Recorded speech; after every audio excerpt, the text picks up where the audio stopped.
présentation, j'aimerais bien commenter les documents que je vous ai apportés. Donc il s'agit de documents qui ont été présentés au musée Guimet en 2002 et en 2003. Alors je vais utiliser la souris. Là il s'agit d'une peau rituelle qui était prescrite dans le cadre d'un rituel du 5e Dalai Lama. Alors là voilà encore une planche qui indique les ingrédients qui sont utilisés dans un rituel tibétain. Donc c'est un document qui est quasiment secret, qui était à l'usage du Dalai Lama, du 5e Dalai Lama. Et on voit toujours cette peau rituelle ici.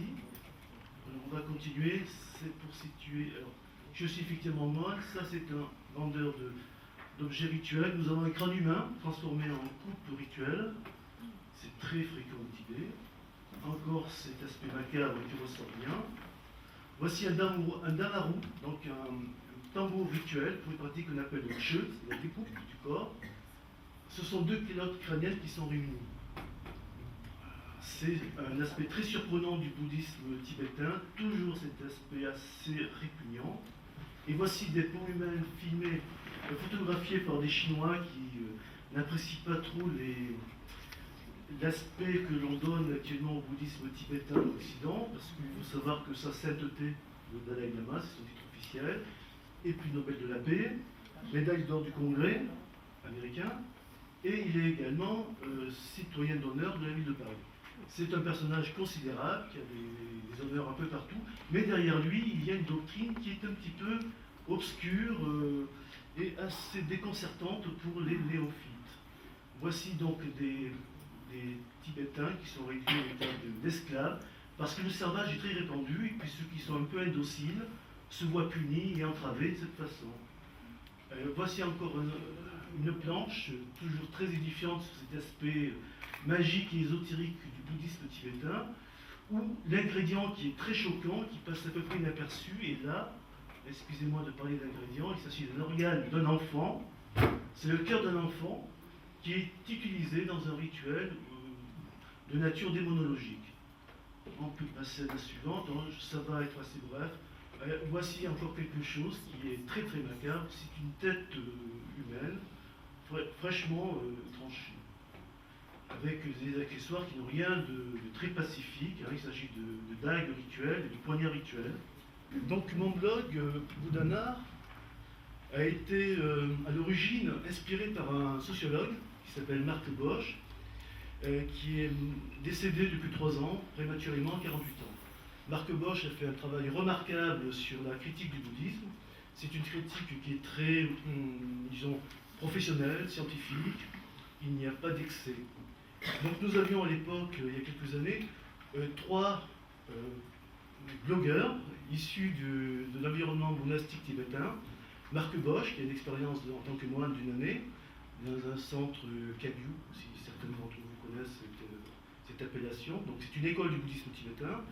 Nous avions aussi, il est toujours aussi présent sur le net, il s'agit d'un moine qui s'appelle Christian Pose, et sa critique est très virulente. Très virulente, il a vécu une certaine souffrance parce que c'était un moine pauvre, qui a été rejeté partout, et il a découvert un autre aspect du bouddhisme tibétain, une société de classe, et il n'hésite pas à parler de société raciste, de société extrémiste, voire même fasciste, et il ose faire ce que Marc Bosch ne fait pas, les comparer à des mafieux. Marc Bosch est très modéré, je sais que tous les deux se sont accrochés parce que Christian Pose, qui est très engagé politiquement, critiquait le côté modéré de Marc Bosch. Pour ma part, je suis entre les deux. J'ai fait une critique au début, un petit peu virulente, donc j'ai repris cette critique dans ce texte, parce que là, on parle d'extrémisme religieux, on va voir ça. Mais dans mon blog, je cherche malgré tout à promouvoir une libre pensée spirituelle. Donc je mets en avant des tas d'ouvrages qui vont dans ce sens. Ça peut aller de Bakounine, qui n'est pas très ouvert à la spiritualité, mais pourquoi pas, c'est une forme de rejet. On a le droit de rejeter aussi toute forme de religion, parlons-en. Et puis on peut aborder d'autres auteurs qui ont des aspirations nettement plus spirituelles, mais toujours de dénominateur commun. C'est une ouverture libertaire en quelque sorte, mais qui qui n'excluent pas la spiritualité. Je ne suis pas pour la branche anarchiste, nihiliste. Un anarchiste un peu spirituel, pourquoi pas, c'est à nous de le définir. Avant de m'intéresser à toutes ces choses-là, j'étais travailleur social dans un centre d'accueil de demandeurs d'asile. Certains d'entre vous connaissent peut-être ce genre de structure. C'était pour moi assez difficile. J'étais confronté à la souffrance du monde, des gens qui venaient pour des raisons économiques tout simplement, d'autres pour des raisons politiques, espérer trouver une société fraternelle, égalitaire et idéale. Mais nous autres Français, nous savons très bien que ça n'existe pas chez nous. Mais ces gens le croient et ils sont très déçus. Et puis l'éducateur qui travaille parmi eux découvre que le monde ne va pas. Et parce que le monde ne va pas, qu'est-ce qu'on fait? On essaie de voir si dans d'autres traditions il y a des solutions. Alors j'ai tout quitté, je suis parti en Orient longtemps, j'ai parcouru l'Est, l'Ouest de l'Orient. Et puis je suis arrivé en Inde. Et en Inde, pour avoir un petit peu la paix, je me suis accoutré on pourrait dire en mystique errant. Donc il y a une tenue spéciale, on est vêtu de noir. Et de cette façon, je n'étais pas du tout importuné. Et je passais assez bien dans les monastères et les temples. Jusqu'au jour où je suis arrivé donc, au fin fond d'Himachal Pradesh. Et alors, les gens qui connaissent l'Inde savent très bien que c'est un pays très bruyant. On klaxonne, il y a beaucoup de musique. Et bonheur, ce monastère était vraiment un paradis. Le silence, la beauté du paysage, des chants apparemment charmants. J'étais heureux. Et puis l'abbé m'a dit, écoutez, si vous êtes bien parmi nous, restez. Vous êtes le bienvenu, je vous fais moine. C'est à cause de lui que j'ai le tonsure. Je n'ai pas quitté le puits, je trouve ça assez agréable, surtout quand on va dans les pays pauvres. On est épargné par les coups. Donc je suis resté dans ce monastère quelques mois et j'étais bien. Jusqu'au jour où je vois un attroupement, parce qu'il y a des travailleurs civils, si on peut dire, dans les monastères, et s'il y a cet attroupement de locaux, et au milieu de cet attroupement, je vois un colosse, un lama que je connaissais, qui tenait d'une main un gros bâton et de l'autre un enfant. Et cet enfant, je le connaissais. C'est un petit orphelin, apprenti cuistot, très sympathique, très jovial, un enfant d'une douzaine d'années. Et alors, je me suis approché, évidemment. Et puis mon colosse disparaît comme un yéti avec sa proie. Parce que, évidemment, en tant qu'occidental, il savait très bien qu'on serait indigné. Et je me suis tout de suite précipité chez mon ami français, moine depuis plusieurs années, connaissant parfaitement le fonctionnement du monastère, parlant très bien tibétain, ce qui n'est pas mon cas.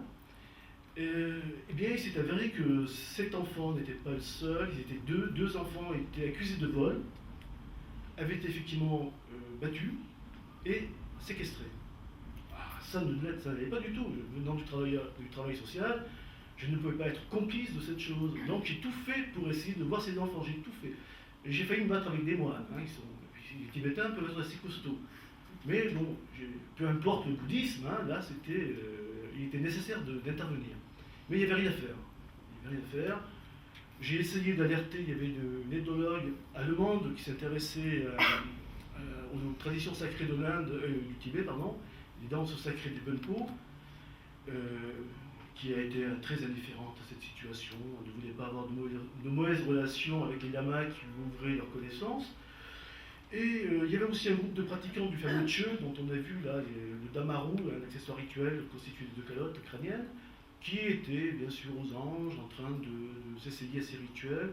Et évidemment, ils ne voulaient pas du tout entendre parler d'un monde tibétain où perdurent toujours ces pratiques moyenâgeuses, c'est-à-dire un féodalisme où le puissant lama a pratiquement droit de vie et de mort, j'exagère, sur les êtres les plus faibles, les plus vulnérables. Il n'y avait pas que cela, il y avait aussi un orphelinat.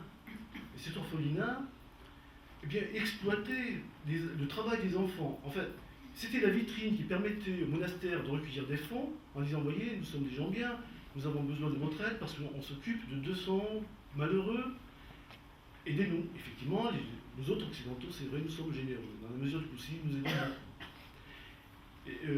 Mais par contre, ce que ne voient pas les occidentaux, parce qu'il faut séjourner suffisamment longtemps pour le voir, c'est que ces pauvres malheureux ne sont pas toujours habillés en moine, ne sont pas toujours très bien vêtus, très bien nourris, Et je les ai vus, des enfants de 3-4 ans, vraiment très jeunes, les morvonnés, pieds nus, montant, c'est un hiver en plus, montant la colline qui allait au monastère pour monter des briques sur leur dos, des briques attachées avec des cordes.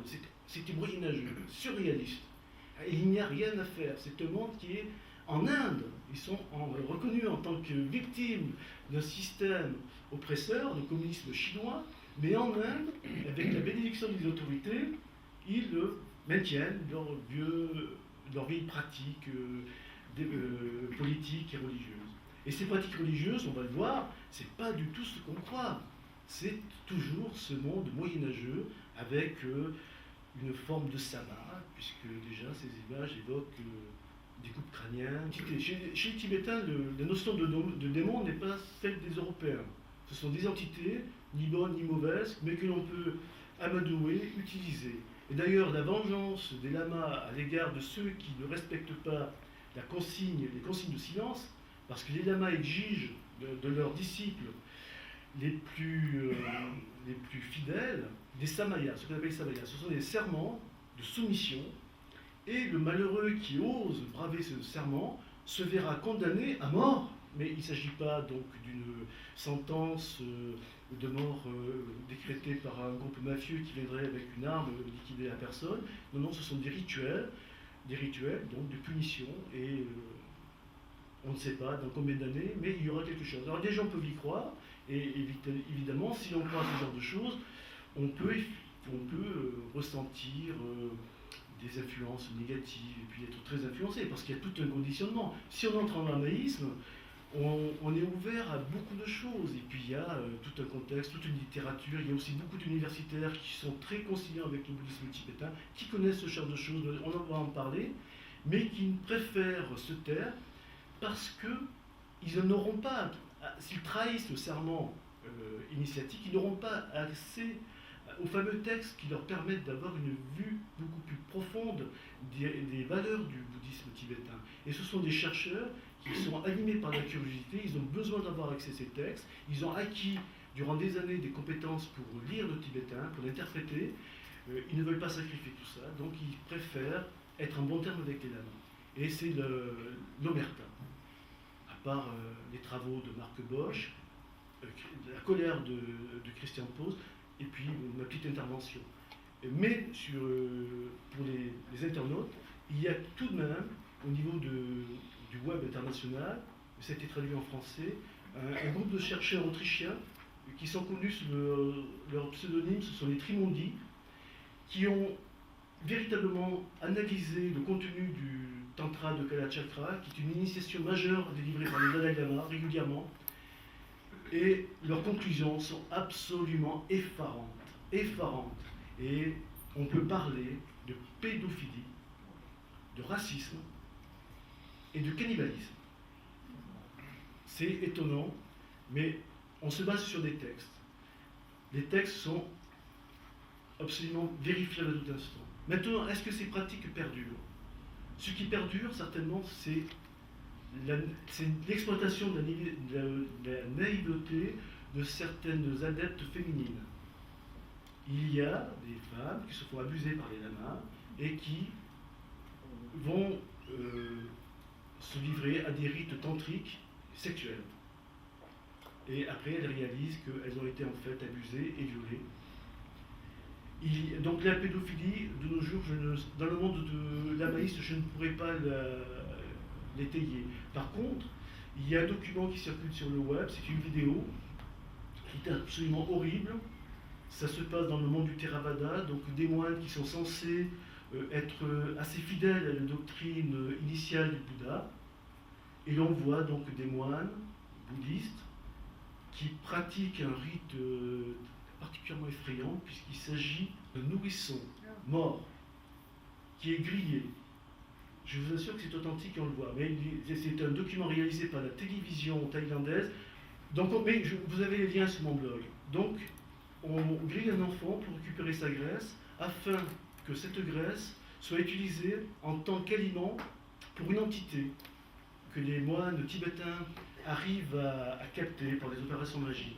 Alors moi qui suis très naïf, je voyais dans les hôtels, dans les temples, sur les hôtels, une espèce de bambin assez charmants. Je disais, mais ces Tibétains, ils sont géniaux, ils sont adorables. C'est vrai que ce sont des gens qui sont adorables, très souriants, etc. Et puis ils ont une représentation de la religion qui est charmante, ces petits bambins là, tout joufflus. Ouais, pourquoi pas. Mais en réalité, c'est que les autorités ont interdit les commandants sous leur véritable forme initiale qui était des fœtus humains. Ça, c'était interdit. Et les Tibétains ont voulu comme support, les Thaïlandais ont utilisé comme support ce petit bambin, cette figurine en bois, donc, qui en fait incarne, c'est le support de ce commandant, cette entité que l'on nourrit avec une graisse de bébé. Alors, 2 documents est visible sur YouTube. Le lien, on le trouve dans mon blog, Boudana. Voilà, grosso modo, ce qu'on peut dire pour situer le climat. Alors moi, je suis plutôt rattaché à la tradition Bonpo du Tibet. Alors le Bon, c'est une tradition qui est antérieure au bouddhisme tibétain. Ce Bon a été répandu dans le royaume du Shangchung, qui a été annexé carrément par les armées tibétaines, très bouddhistes, de rois convertis au bouddhisme. Et le Bon a une particularité, c'est quand même le confluent de traditions venant de Perse, de Chine, où on trouve du taoïsme, on trouve du mazéisme, du chamanisme, on trouve des influences chiites. C'est vraiment le musée religieux du monde asiatique. Et il faut dire aussi, malgré tout, hein, pour être cohérent avec ma personne, donc je suis plutôt libertaire, un spiritualiste libertaire, il y a parmi les Bön, parmi l'ensemble doctrinal des Bön, il y a une tradition qui est absolument fascinante, pour moi. C'est un terme technique que je vais utiliser, il s'agit du Dzogchen. Le Dzogchen s'apparente peut-être, ceux qui connaissent, au Chan du bouddhisme chinois. Le Chan, c'est, pour vous situer, hein, c'est une phrase que j'ai mise dans mon blog, c'est un maître Chan qui dit « Je vous le dis, il n'y a pas de Bouddha, il n'y a pas de loi, pas de pratique à cultiver, pas de fruits éprouvés, que voulez-vous donc tant chercher auprès d'autrui, aveugle, qui vous mettez une tête sur la tête? Qu'est-ce qui vous manque ?» Je trouve ça génial, tout est dit. Nous devons non pas chercher des maîtres ou des enseignements, mais travailler avec nous-mêmes, ce que faisait Socrate. Accouchons de notre propre vérité.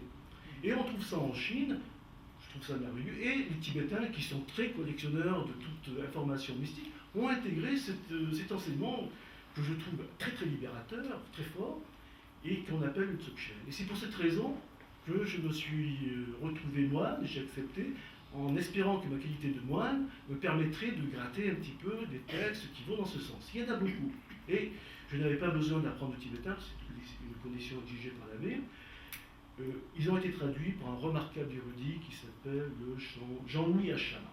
C'est un personnage très intéressant, mais malheureusement, lui-même, il est, disons, pratiquant, et il a des gourous, des lamas, et je pense qu'il a, en tant que pratiquant tantrique aussi, il doit être soumis à des samayas, et évidemment, il n'osera jamais critiquer le bouddhisme. Le bouddhisme ou le Bon, parce que le Bon, finalement, il s'est adapté au pouvoir dominant, hein, qui était celui des Gelugpa, des Dalai Lama, donc ils n'ont pas voulu être très très opposants, ils ont remanié leur doctrine et elles ont été mises à peu près au même niveau. Si bien qu'entre Gelugpa, donc c'est l'école du Dalai Lama, qui est une école sérieuse hein, quand même, puisqu'on est geshe, c'est-à-dire docteur en philosophie, après 12 années d'études. Ce sont des gens costauds, ils sont très solides. Et chez les Bon aussi, il y a un cursus de 12 années qui permet d'avoir le titre de geshe. Et entre les deux écoles, hein, il n'y a plus de conflit comme autrefois, parce que la domination des Gelugpa était telle qu'on pouvait parler de tyrannie religieuse. Hein, c'était pas détendre. Mais les choses se sont bien améliorées à travers les siècles. Et entre les deux écoles, il y a des joutes oratoires. Donc vous connaissez le fameux geste hein, où le moine, le lama, ponctue son argument philosophique en claquant des mains.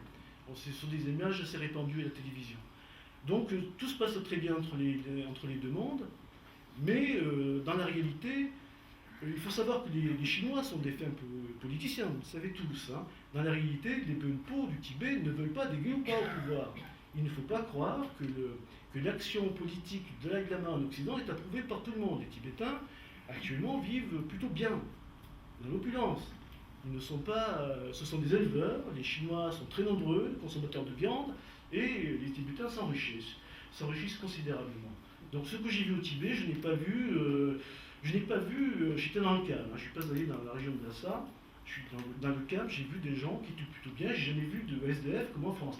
Je n'ai pas été contrôlé par la police, j'ai trouvé ça assez étonnant, parce que c'est vrai que le régime est quand même répressif. Hein. Je ne veux pas vous tromper sur la nature du régime communiste, qui est de répression. Je pense que si j'étais peut-être resté trop longtemps au Tibet, ou en posant des questions, en fréquentant des gens peut-être pas très fréquentables, j'aurais eu des problèmes. Mais pour en revenir à cette tradition Bön, elle est très riche. Et alors, comment devient-on Bön et qu'est-ce qui se passe lorsqu'on entre dans ce fameux cursus initiatique qui est commun à toutes les traditions? Eh bien, il y a un formidable conditionnement intellectuel. Pour avoir accès aux enseignements supérieurs, il faut pratiquer. Alors, il y a 9 rites, disons, chez les Bonpe et les Nyingmapa. Je suis obligé de préciser un petit peu pour que les spécialistes peut-être situent bien la nature de mes observations. Donc 9 pratiques principales qui doivent être récitées 100 000 fois, récitées ou pratiquées. Ah oui, j'avais beaucoup de choses à dire, et surtout la connexion avec le New Age. Oui, ce serait peut-être intéressant. Oui. Le New Age. Ça, c'est un truc assez fort, hein. Je passe beaucoup de pages. Je vais essayer de retrouver tout ça. Mais c'est la méditation le gros problème. La méditation qui revient à toutes les sauces. La méditation, j'en ai parlé parce que Mathieu Ricard, vous devez connaître, l'interprète du Dalai Lama, est un grand expert de la méditation. C'est lui que l'on voit avec ses électrodes sur le crâne. Il fait ça très bien. C'est un grand méditant. Mais le problème, c'est que la méditation, dans toutes les traditions bouddhistes, elle n'est pas recommandée. Il faut étudier longtemps, des années. 10 ans chez les Gelugpa avant de pratiquer. Dans des écoles du bouddhisme zen, c'est 4 ans traditionnellement. On a des récits de maîtres zen qui disent avoir été malades à cause de la méditation. Il existe un ouvrage chinois qui explique comment guérir les maux physiques et psychiques occasionnés par la pratique de la méditation. Alors, de nos jours, évidemment, il y a d'éminents médecins qui préconisent la méditation, je crois, à l'hôpital Sainte-Anne, à Paris, puis dans d'autres lieux, pour guérir l'anxiété. Pourquoi pas, c'est très louable.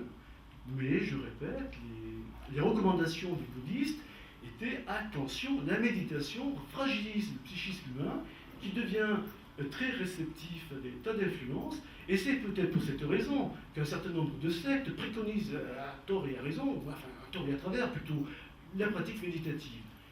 Pour ma part, je dis non. D'autant plus que, connaissant certaines pratiques secrètes des lamas, les lamas ne font aucune méditation sans un exercice préliminaire qui s'appelle mettre la cuirasse. Ce qui signifie que ces lamas, avant de faire des pratiques méditatives, se protègent, se surprotègent. De quoi, je ne pourrais pas vous le dire. On risque de basculer dans le monde de la démonologie tibétaine, mais Marc Bosch, en tant que sociologue, exclut les entités démoniaques de nature un peu trop folklorique, mais il n'exclut pas des influences de nature psychique. Ça reste à démontrer, me direz-vous.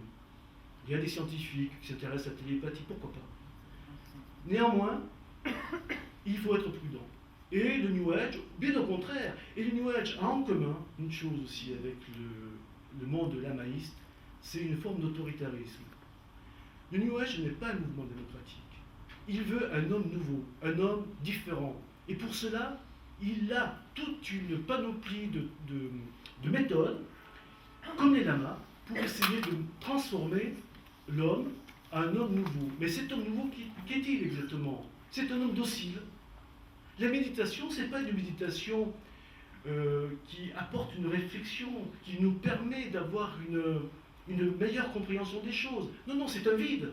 C'est un vide, c'est la vacuité.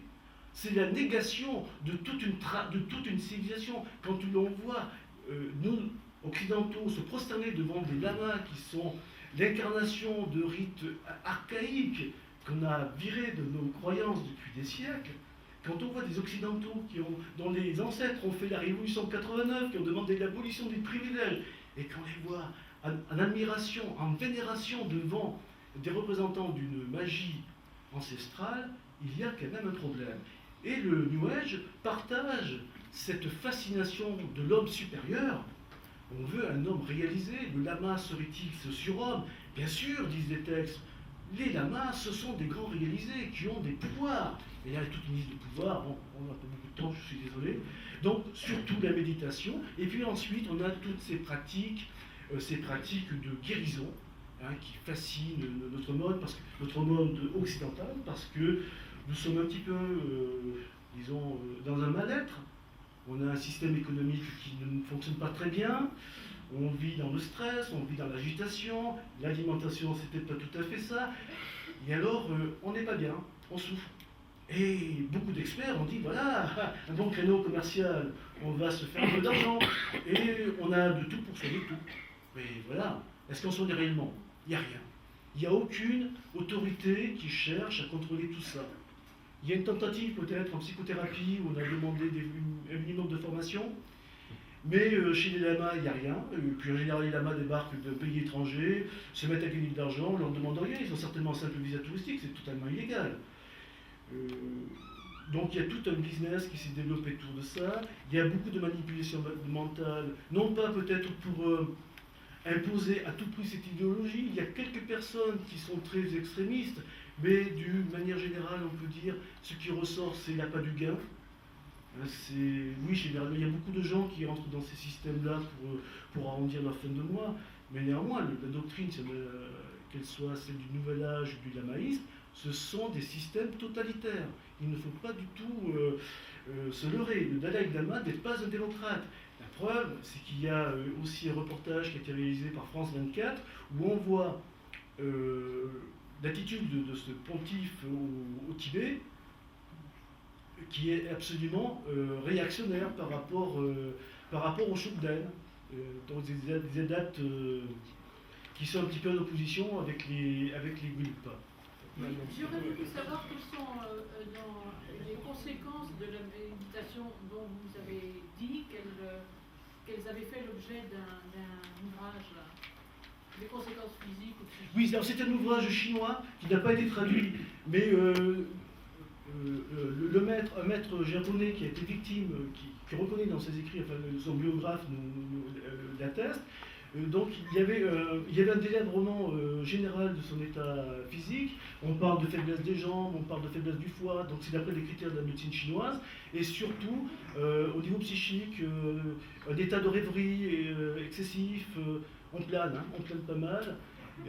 Mais là, on rentre dans des détails techniques. Ce qui se passerait au niveau occidental, c'est surtout une grande fragilité au niveau psychique, donc on devient manipulable. Déjà, dès les premières méditations, la manipulation, on est influençable. Avant tous ces... Est-ce qu'il y a un ouvrage qu'on pourrait consulter? Ah oui, bien sûr. Sur le sujet de votre conférence. Alors écoutez, je pense qu'il y a un ouvrage qui est bien, c'est celui d'Elisabeth Martens, c'est le bouddhisme tibétain ou la compassion des puissants. Alors cet auteur est remarquable, parce qu'elle touche vraiment à tout, c'est de l'historique, elle étudie les écoles, elle parle du New Age, elle est vraiment remarquable, et surtout elle a beaucoup d'humour, c'est pas négligeable. Je suis absolument béotien. Qu'est-ce que c'est le New Age? Le Nouvel Âge, c'est un mouvement qui est apparu dans les années 60, notamment aux États-Unis. Et paradoxalement, ce mouvement était assez opposé aux techniques modernes, au matérialisme. Mais avec le temps, il s'est affirmé très amateur de techniques d'amélioration de la personne. Et c'est dans ce sens-là qu'il est très gênant aujourd'hui, parce que chercher d'une manière technique et modifier la personne, c'est peut-être pas très cool. Le Nouvel Âge, donc, c'est un mouvement de spiritualité nouvelle qui cherche d'une manière pragmatique à être meilleur, à utiliser le potentiel humain. Voilà. Grosso modo, hein, peut-être qu'il y a une définition plus complète. Oui? Je dirais parmi les risques de la méditation, pour passer au plus simple, il y a déjà une sévère arthrose des genoux, sans parler d'une sévère arthrose de la hanche aussi. Absolument d'accord. La position de lotus, c'est vraiment déplorable, il ne faut pas. Hein. Je ne fais jamais ce genre de choses. Oui, mais je pense que nous autres occidentaux devons rester fidèles à nous-mêmes, et si on s'intéresse à ce genre de choses, pourquoi se mettre en position de blocus, hein? Donc la relaxation, si vous voulez, c'est peut-être pas trop mal, hein.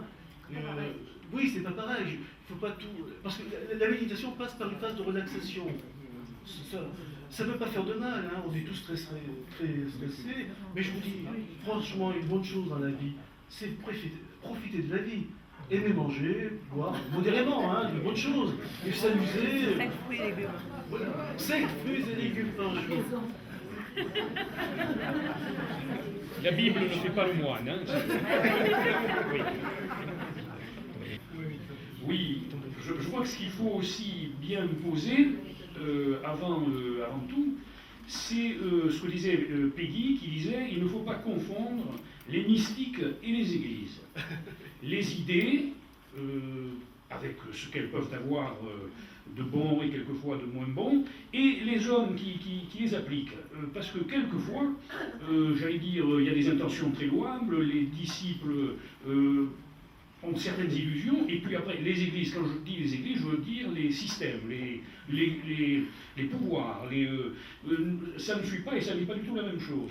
On a parlé d'appât du gain, on a parlé de goût du pouvoir, et on retrouve tous les ingrédients des dérives, c'est-à-dire la recherche d'un pouvoir des hommes sur d'autres hommes qu'il faut bannir.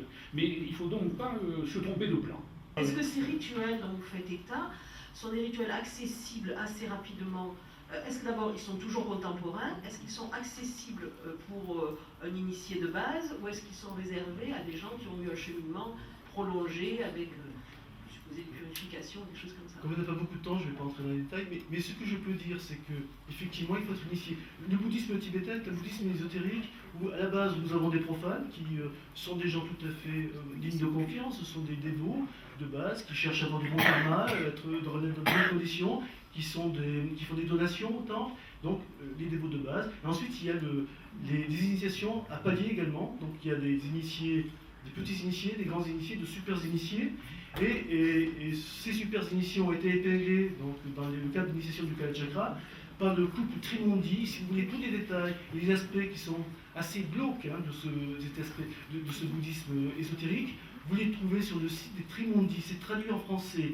Et comment se positionne la branche de M. Sogyal Rinpoche, qui est quand même, qui a fait l'objet de beaucoup d'interrogations, on va dire, sexuelles en particulier. Voilà, tout à fait. Donc il a été épinglé aux États-Unis pour des questions sexuelles. Et malheureusement, ce personnage ne m'inspire pas du tout.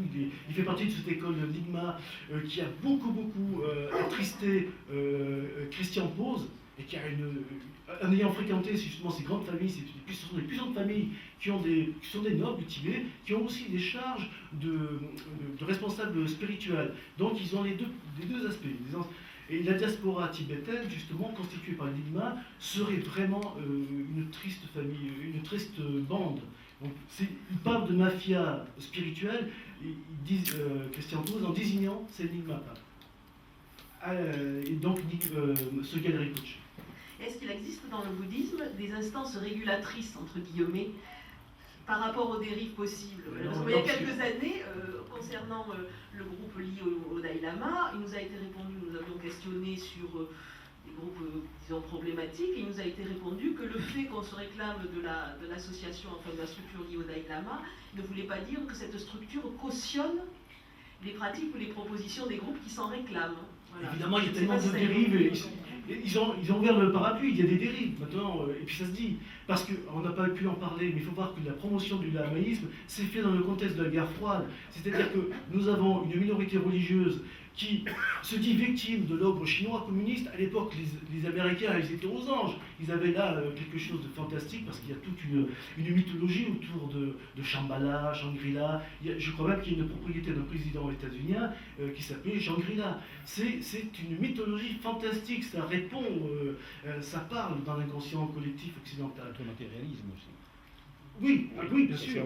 Parce qu'on opposait le spiritualisme tout à fait, au matérialisme, donc c'était aussi dans ce oui. Donc c'est le contexte de la guerre froide qui a provoqué certainement le soutien inconditionnel des Américains, et puis depuis quelque temps, il n'y a plus de guerre froide, et les choses changent. Maintenant, on a peut-être en langue française une bonne demi-douzaine de bouquins solides là, qui remettent un peu en question tout ça. Donc le contexte de la guerre froide, c'est très important. Et le Dalai Lama qui a avoué qu'il était quand même rémunéré par la CIA. Ce n'est pas rien. Ah oui, tout à fait. Oui, oui. Il faut chercher là aussi. Elisabeth Martin s'en parle très bien dans son bouquin.